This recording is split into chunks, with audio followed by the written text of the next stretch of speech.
Welcome back to my channel. This is the class 5 of MCQs series, and in this video we'll discuss MCQs from all the subjects of general studies. So let's begin. The first question is, which of the following rights cannot be suspended during emergency?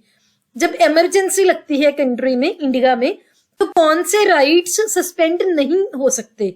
Option A है freedom under article 19, option B is rights under article 21 and 22, option C is rights under article 20 and 21, option D is all of the above. The answer to this question is option C, that is rights under article 20 and 21. So article 20 and article 21 के अंदर जो भी India में rights दिए गए हैं citizens को, वो इमरजेंसी के टाइम में कभी भी सस्पेंड नहीं हो सकते. Next question is, who was the first Governor General of Bengal? First option is Warren Hastings, B option is William Bentinck, option C is Lord Dalhousie, and option D is none of the above. The answer to this question is option A, that is Warren Hastings. So first Governor General थे जो बंगाल के, उनका नाम था Warren Hastings. Next question is, Gadgil Committee is related to, option A is poverty, option B is financial inclusion, option C is banking laws, and option D is none of the above. So जो Gadgil committee थी, government ने constitute की थी, वो किस topic के regarding थी, किस टॉपिक से रिलेटेड थी? The answer to this question is option B, that is financial inclusion. So Gadgil committee है जो वो फाइनेंशियल इंक्लूजन के लिए बनाई गई थी. जो कमेटीज हैं बहुत ही कॉमनली एग्जाम्स में पूछी जाती हैं. Next question is, which is the hardest material? Option A is graphite, option B is diamond, option C is silver, and option D is gold. The answer to this question is option B, that is diamond. So जो diamond है ये hardest material है, बहुत ही hard material है ये. D in AIDS stands for. So जो AIDS है इसकी full form में D की क्या full form है? D इसका क्या मतलब है? Option A is disease, option B is deficiency, option C is DNA, and option D is none of the above. The answer to this question is option B, that is deficiency. AIDS की full form है acquired immuno deficiency syndrome, जो कि HIV से होता है, human immuno virus से. Next question is, quit India movement was started in which year?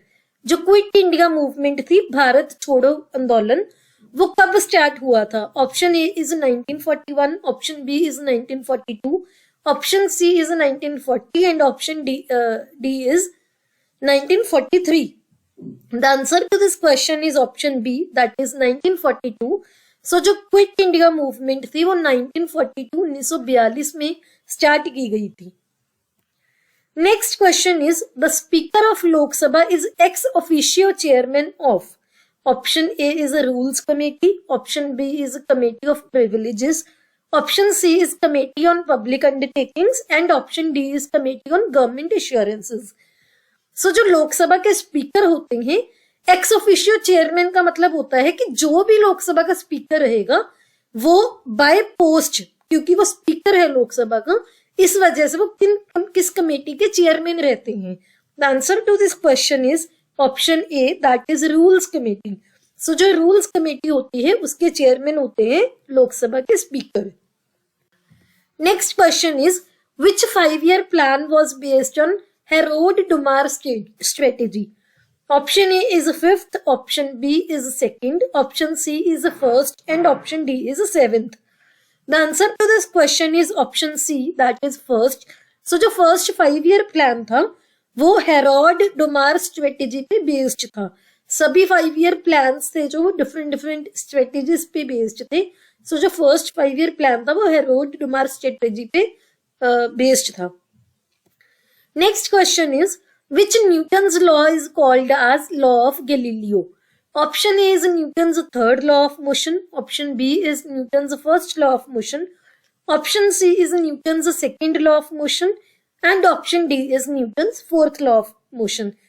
यहाँ पे डी ऑप्शन तो वैसे ही एलिमिनेट हो जाएगी क्योंकि न्यूटन का फोर्थ लॉ कुछ है ही नहीं।